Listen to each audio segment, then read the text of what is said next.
And we are live with another edition of the All Gas No Break Sports Show. I am one of your co-hosts, Nicholas Pavona, joined alongside by my co-host, Andrew Johnson. And Johnson, we come into now another week in the National Football League. Week 5 has concluded, and a very wild week number 5 that we just had this past week. A couple of late-game heroics for certain teams, and now we go into week number 6, where another jam-packed slate upcoming this week. And still, for some certain teams, a lot more questions than answers right now in terms of how their season's going.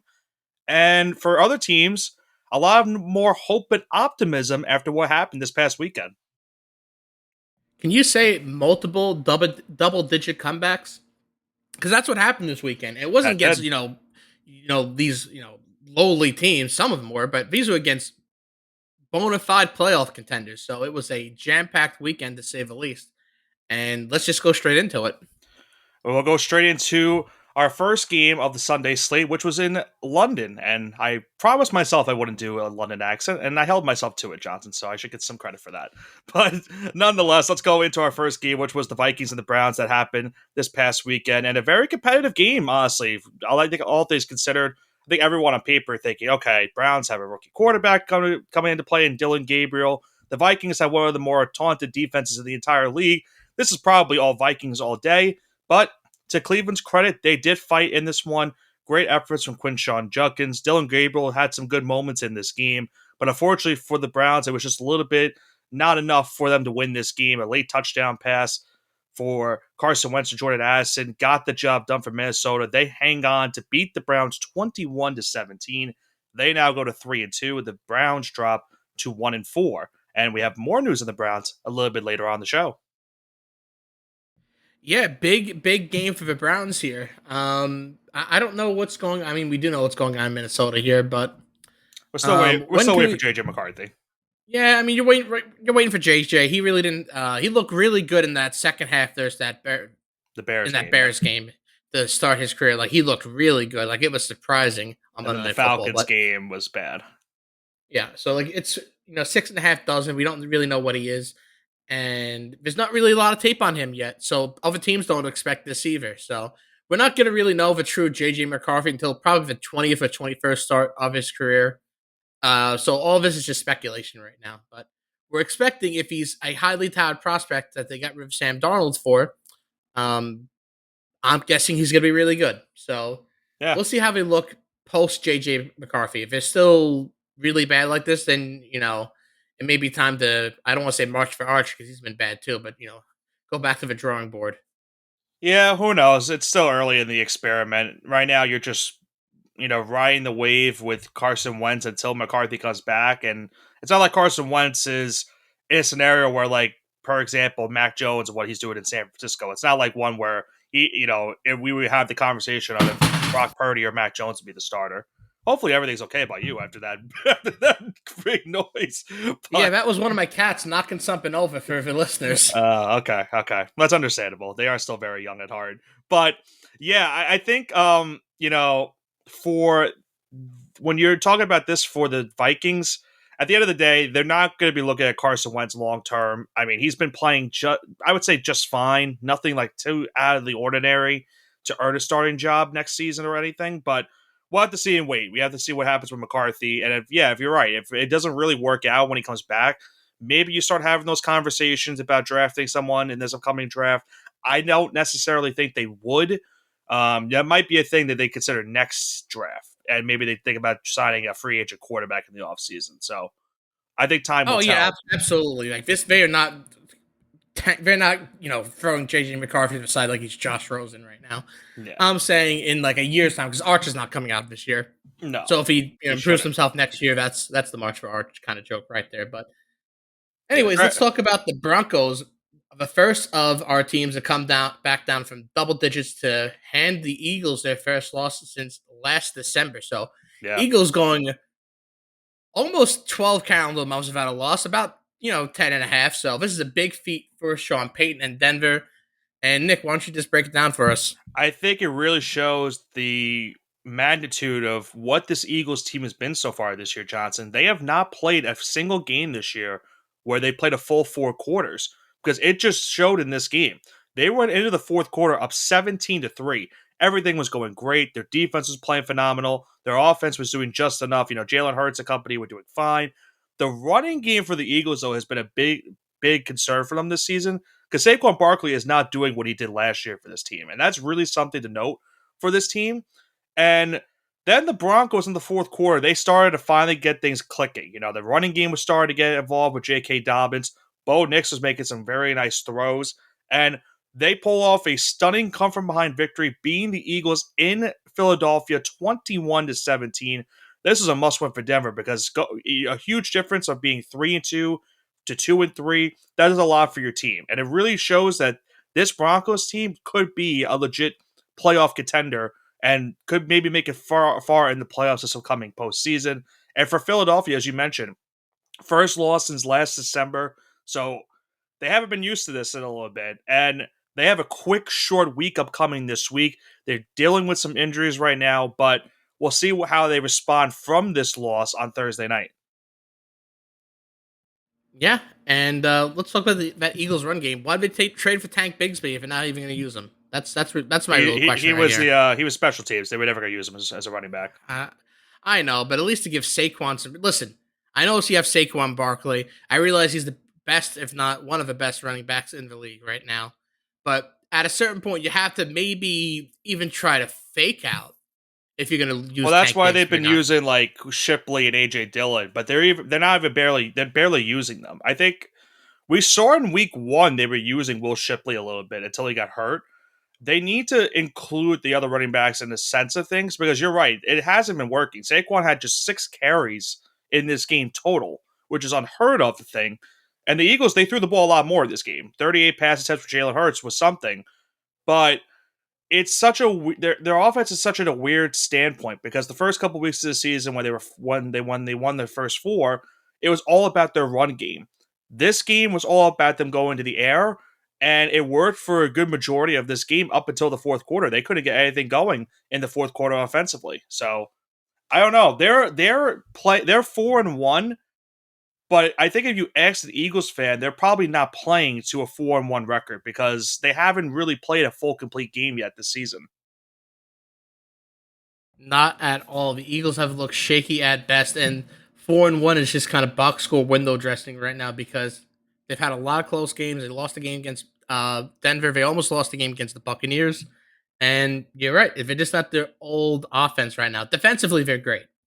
Right. Defensively, they've been a top team, but offensively, there's a lot to be desired. Jalen Hurts, despite having, good QBR, passer rating, whatever, he's not really getting it done offensively. A.J. Brown has been a shell of himself. Devonta Smith has looked good, though. A.J. Brown, not so much. Well, yeah, I mean, him and Brown have been showing, Devonta Smith, him and Brown have both showed, some discomfort in the offense and how things are being run with this playbook. So maybe that's why we saw a little bit more passing this week. But even then, it still really hurt the Eagles in the grand scheme of things because this offense isn't what we saw last year with this team. This team was firing on all cylinders last season. And because they can't get the running game going, because right now, Saquon, I think the most yards he's had in a game, I don't think he's gotten over 70 yards in one game this season. I think at most he had like 60-something. So that's a big concern because this is supposed to be, on paper, one of the best offensive lines in football. And right now, it's not really showing it right now because Saquon can't get the extra yardage that we have been seeing from last season and years prior to that. So I don't know.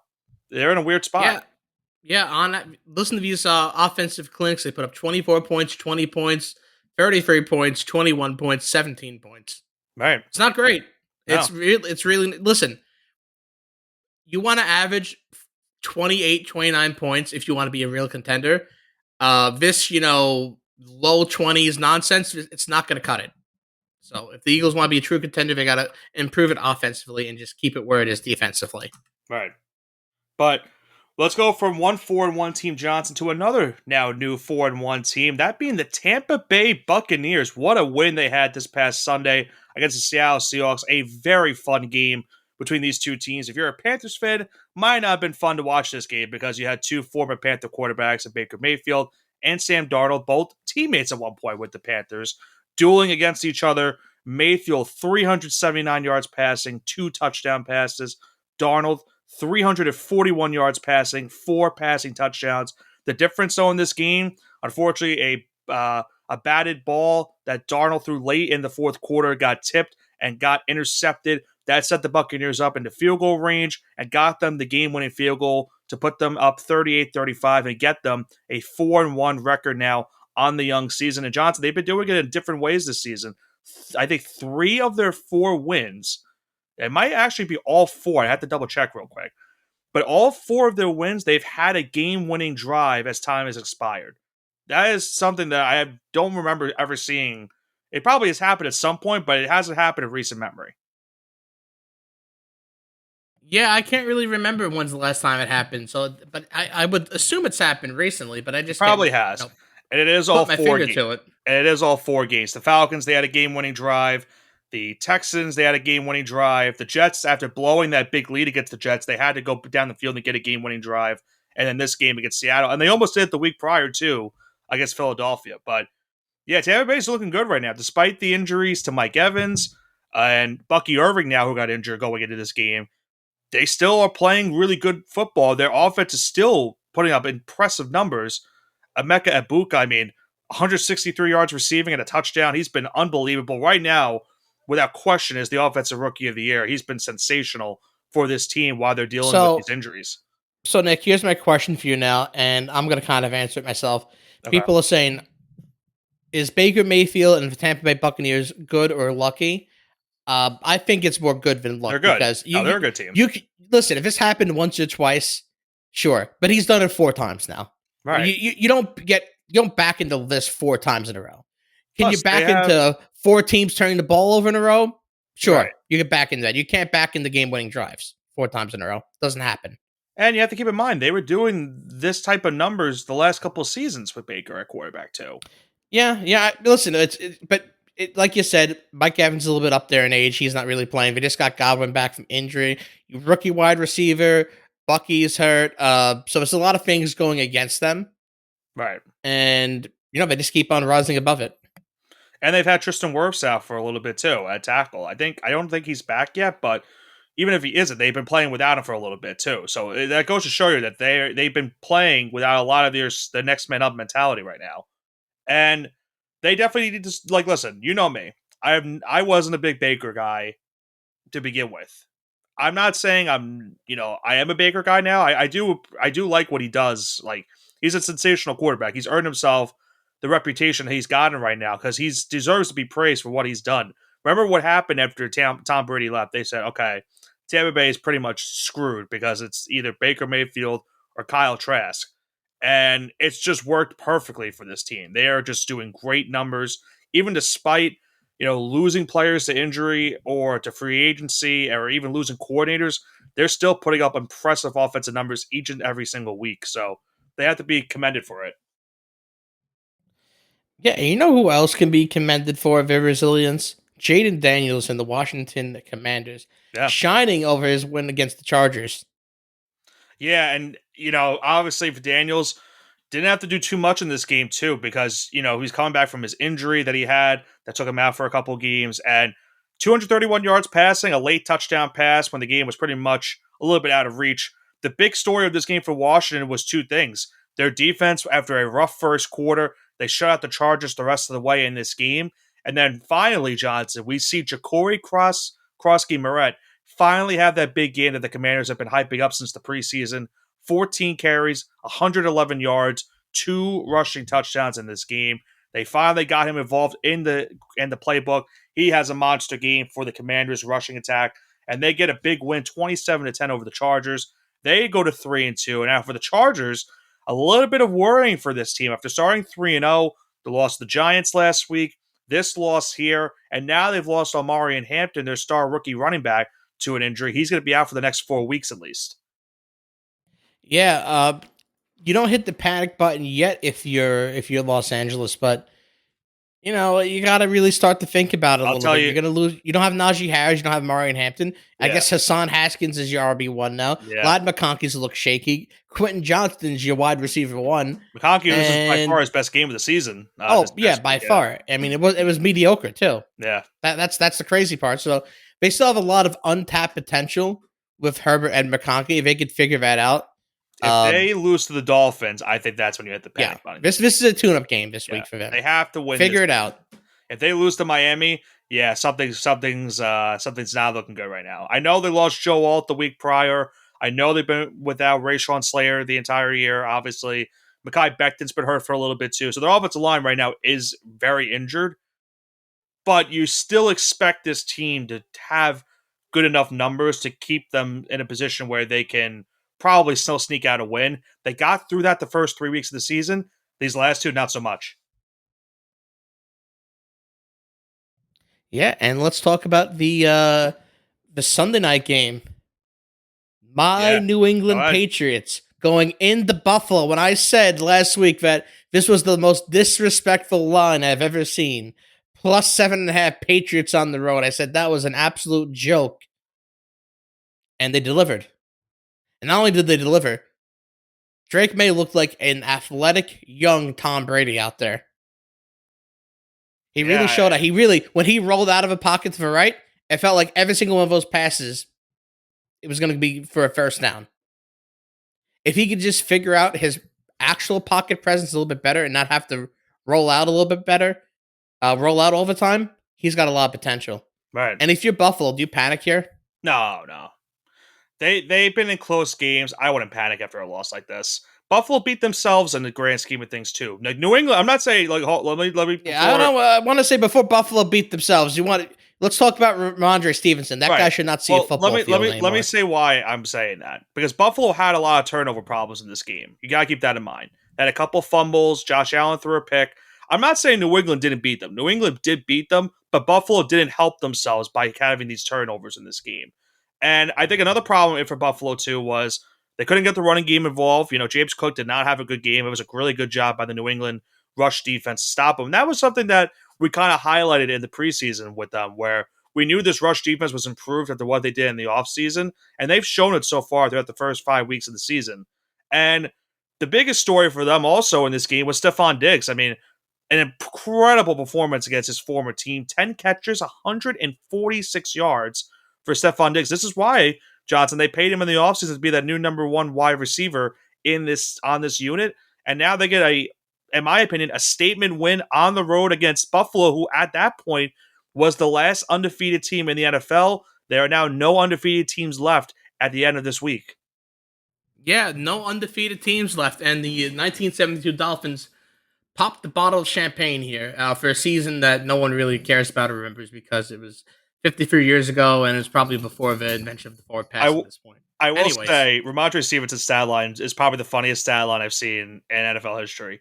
7 carries, 14 yards, 2 yards per carry, but had 2 rushing touchdowns in this game. yeah, absolutely. I wish I wish Bill Belichick was back so he would put him in the same doghouse Jonas Gray. Yeah, he had another fumble again too in this game. He needs to be put in the 5? Jonas Gray. Yeah, it's ridiculous. He had multiple in this game and the Steelers game at this point. I think we'll see a little bit more of Travion Henderson the next couple of weeks too after they lost. Well, you have to because Gibson Antonio Gibson tore his ACL, so Right. like he's being forced. It's crazy. Yeah. It is absolute. It's madness that they're not playing him. I think what I want New England to do a little bit more, if I'm you, I want them to run the ball a lot more so that it doesn't have to be necessary for Drake May to throw the ball 30 times down the field and having to hope that Stephon Diggs, if it keeps this up, is going to be the guy that catches the balls most of the time. I doubt it. I would like them to get the running game involved because you drafted Henderson in the second round. You can't not be using him. You have to figure out a way to get him involved. And for what you asked earlier with Buffalo, I wouldn't panic. You're 4-1. You're going to go to Atlanta this upcoming week. That's going to be a tricky game because the Falcons have been very hit or miss so far on the season. I think for them, I'm looking at their schedule right now. I'm not really hitting a panic button unless maybe something bad happens against the Falcons this week. So we'll see. But you're still 4-1. The Patriots are going to be the only team in your division that's going to give you a realistic threat.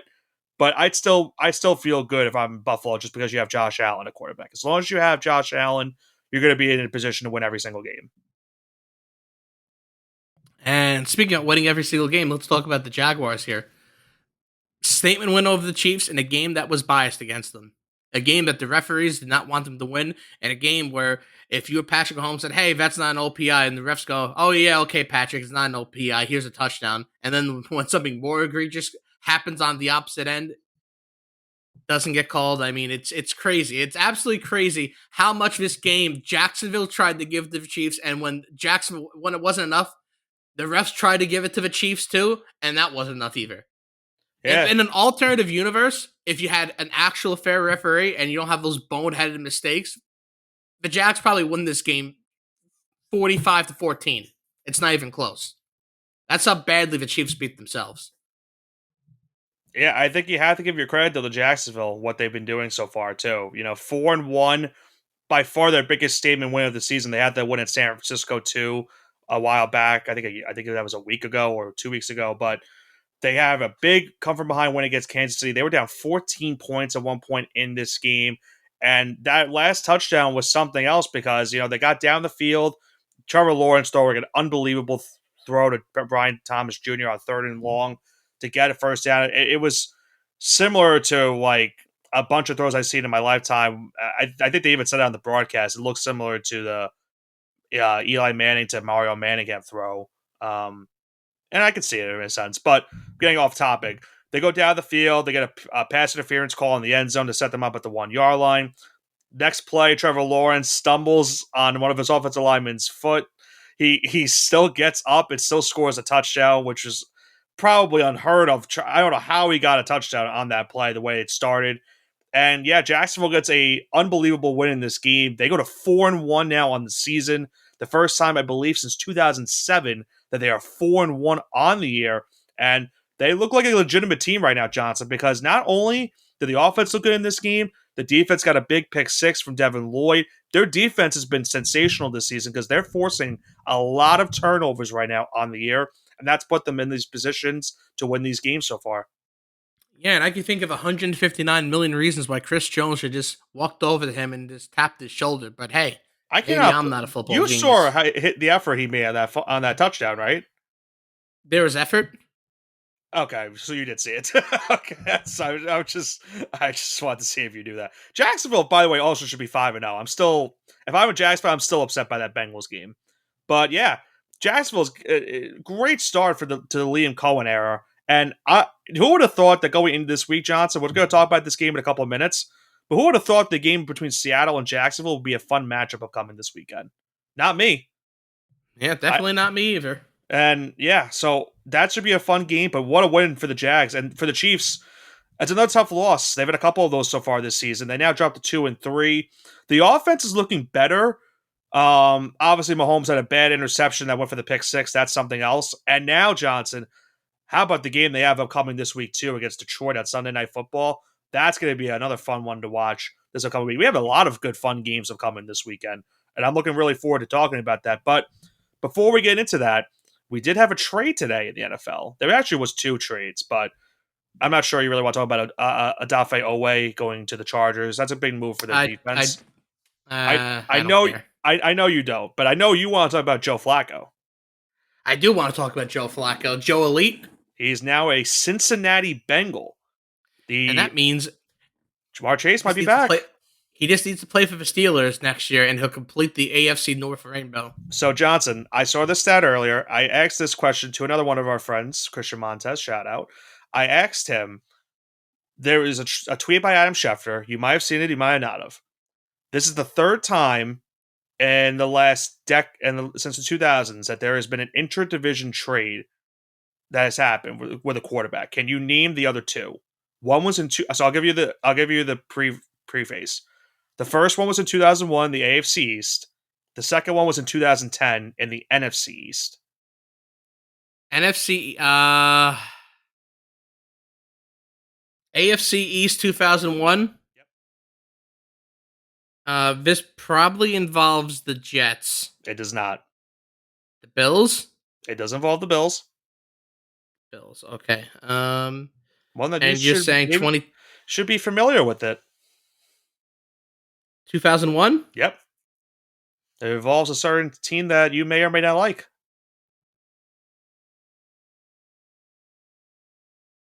Let me Go ahead. think. Let me think. Okay. I saw. Okay. I saw the stat. I Oh, okay. saw. Yeah. When we sent Drew Bledsoe to the Bills. Yep. So that was the 2001. That was after, obviously, of course, Tom Brady and stuff. So Bledsoe Well, gets traded from I New was England thinking, to yeah, you Buffalo. know why? Because I know he was good. I didn't think he was in 2001 for some reason Yep. though. Yep. It was that I thought it early. was like in 2002 or 2003. I don't know why I thought that. So I was And like trying to like then convince myself. I realized, wait, that makes no sense. the second one was in 2010 with the NFC East teams, two NFC East teams. That's the Eagles, and that they traded Donovan McNabb. They traded. That's You remember what team too? Washington. That's correct. He wasn't a Cowboy and he wasn't a Giant. Yeah, Yep. that was the.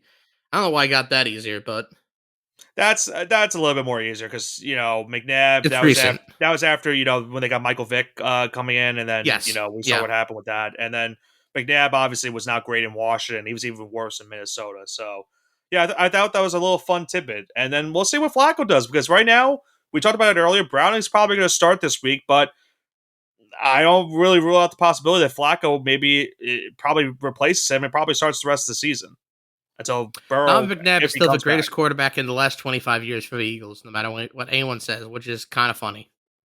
Do you really believe that though? He named a Stats better Eagle wise, quarterback in the last 25 years. I mean, Hurts did win them a couple. Yeah, I mean, Hurts did win a title. Yeah. But I mean, is he really that good, or is he a tush push merchant? Let's find out in 5 years. Listen, you know me, McNabb was a Syracuse graduate, but I don't want to give Eagle quarterbacks credit anyway. So Listen, maybe 5 years from now, he totally can be. As of right now, it's not McNabb. I'm He's not on the way to do it. maybe I'm not the right person to ask this question to. Maybe ask someone that's not you know someone that hates that team. So I don't know. Anyway, Anyways, let's go to the mushy hour, Johnson. Week number 6 in the NFL. I am so close to being 500 for once this season in terms of picks. I'm so close. I went 4-3. You went 3-4. So not just a 1-game difference of what happened this past week. And let's see if we can get some good picks this week going into week number 6 as both of us try to get over 500 on the season. And speaking of the Philadelphia Eagles, let's talk about them on their Thursday night game. They make the trip to the Meadowlands as they take on the New York Giants on Thursday Night Football. Eagles 6.5-point favorite, 40.5 the over/under.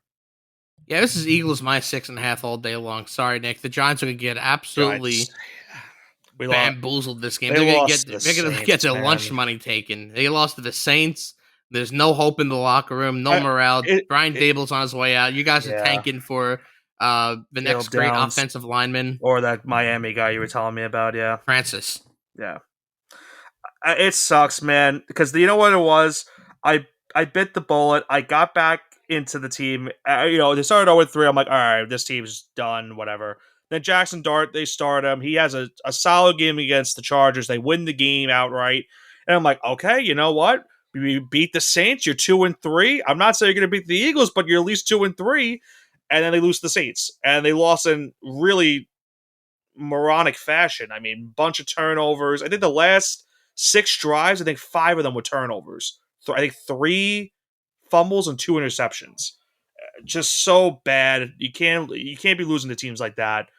Shout out Spencer Rattler. He gets his first NFL career win as a starting quarterback too. And he looked really good in that game too, which is also really frustrating about this team. The defenses look terrible. The offense, again, just did not look good.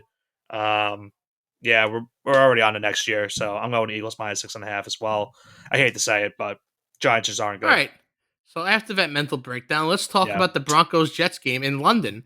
Broncos are a 7.5-point favorite, and the over-under is slated at 43.5. Broncos minus 7.5. The Jets aren't going to do anything this year. Just take the points for the Broncos. Did you see the stat about the Jets, by the way, how they made NFL history? Tell me.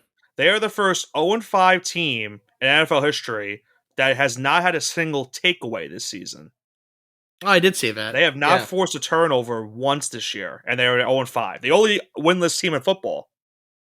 So, yeah, that just goes to show you how it's been rough. The Jets have had chances in a couple of their games. Their offense has actually looked pretty decent, which is the funniest thing about it. I don't even know how that's possible, but their defense has really regressed the last couple of seasons. And because of that, Johnson, I'm going to take the over in this game. Usually you don't take overs in London games, but I'm going to say for the hell of it, why not? Let's take the over in jolly old London between Denver and New York. I'll take the over in that game. Then we'll go into the game that I talked about it earlier. Did not think this would be on the docket for being one of the fun, maybe potential fun games of the year, but Seattle at Jacksonville this week. Jaguars 1.5 point favorite, 46.5 the over under. Oh man, give me Jags -1.5 here. If you have a home team and I think they're gonna win, I think they'll win by at least by more than a point. So I think it just makes sense to take Jags -1.5 here. I'm with you on Jags -1.5, and it might just be because I have the Jaguars as my South Division champion, so I kind of need them to keep winning. So I want Jacksonville. I'm going to go with Jacksonville in this game too. It's going to be. I think it's going to be a really good game between these two teams. What do we got next? We have the San Francisco 49ers going into Tampa Bay to take on the Buccaneers. Buccaneers are a 2.5 point favorite at home, over under slate at 47.5. I'm taking Niners plus 2.5 here. I really like what CMC's done, and I think Mac Jones is going to be playing. Don't quote me on that. And if he is, I like their chances. Yeah, Purdy is questionable. I'm not certain if he's going to be playing or not. But then again, even if he is healthy, I mean, Mac Jones has made the case, but Mac Jones also was a little bit banged up after what happened last Thursday night. So that's something to monitor the next couple of days. I'll go with Tampa -2.5. Their offense is just so fun to watch right now. Even with the injuries they're having, they're still putting up a bunch of points. I'm going to take them -2.5. It's just based off a quarterback play. You're going to give me Baker Mayfield with a 2.5 point spread. I'm going to take Baker Mayfield most of the time at this point. So I got Tampa Bay -2.5 in that game. We then go into Sunday Night Football is the Detroit Lions at the Kansas City Chiefs. The Chiefs are a 2.5 point favorite, 51.5 the over-under. I think we know. It has to be Lions plus 2.5 here, right? Like, after these kind of meltdowns, it has to be. I mean, listen, Dan Campbell chokes, but I don't think he'll blow this one. I feel so weird about this game because they have to know something. Why are the Chiefs a 2.5 point favorite in this game? Can you tell me? I don't know. Because I wish the Lions, they're home, that's why. The Lions are the highest team in football right now. Like, am I wrong to say that? Maybe. Maybe. Their offense is putting up over 30 points a game since that week 1 debacle against Green Bay, and they've won 4 straight. So, if they're not the highest team, they're one of the highest teams. Like, there's no debating that. So, given the Chiefs, or given the Lions a plus spread in this game, I'm just going to take it. I might as well. If it loses, I'll take Detroit plus 2.5.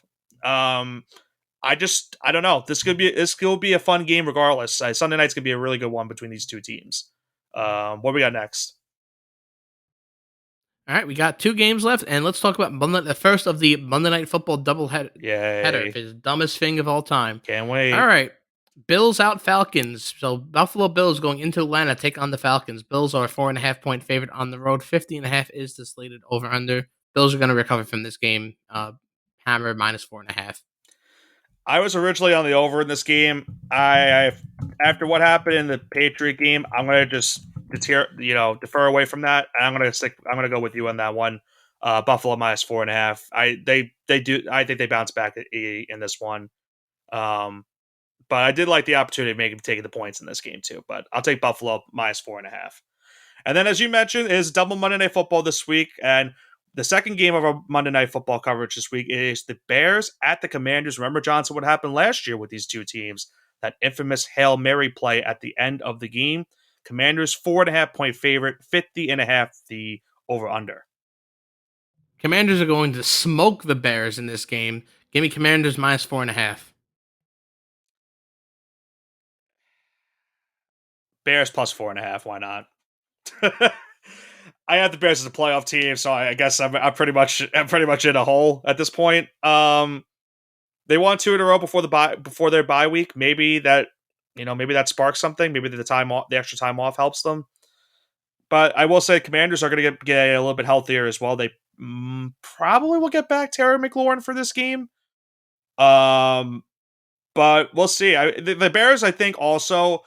That game last year has got to fuel something for this team because the way you lost in humiliating fashion, you're going to point that as bulletin board material. So I think the Bears show that in this game. I'll take them to cover the 4.5. I'm not certain if they're going to win the game, but I think they can at least cover it. And even if they lose, I think they'll lose by a field goal. So that's what I have to say about that game. And I still hate double Monday Night Football. All right, Nick, you have any more comments here, or are you going to bring us home? Am I going to have any more mental breakdowns is what you're asking? I didn't ask that, but you are free to answer that question if that's what you'd like to. No, my mental breakdown is going to happen. Let's see. It's 7 o'clock Tuesday, October 7th. The Yankees are playing in 1 hour. So, yeah, my mental breakdown probably will happen in 1 hour's time. And then I'll have another mental breakdown on Thursday night in the Eagles-Giants game. So, yeah, that should. Hey, we get Knicks basketball back. We got 2 days Knicks basketball in the Garden. That's soon. And hockey season starts tonight, too. Rangers are dropping the puck in about an hour's time also. So, yeah, and it's crazy. Within 2 and 3 hours from now, the Rangers will have their first loss of the season. Come on, man. I just wanted some optimism at this point. What are we doing? I didn't say anything. Oh, my mic was on. My bad. Do you have a hockey team? I do not. Yeah, I think you're just one of those people that like to watch it like during the playoffs somewhat. Yeah, pretty much. I don't know. I don't watch hockey enough to have a team. I would take it. Yeah, that's fair. Yeah, we'll see. We'll see what happens this coming week. Hopefully, I don't have those mental breakdowns that I already pointed out earlier on. But that is going to do it for this week's edition of the All Gas No Break Sports Show. Week number 5 is in the books, and now we go into week number 6, and a very good slate we have going into week number 6. I'm not going to say Thursday night's going to be good. Maybe for my sake, maybe it will be good. Eagles and Giants. We have Broncos and Jets in London this week. We have as well the Seahawks and the Jags. We have the 49ers and the Buccaneers, Lions and Chiefs, double Monday Night Football, Bills, Falcons, Bears, and Commanders. My name is Nicholas Pavona. I have been joined by my co-host Andrew Johnson for the All Gas No Break Sports Show. Have a great rest of your week.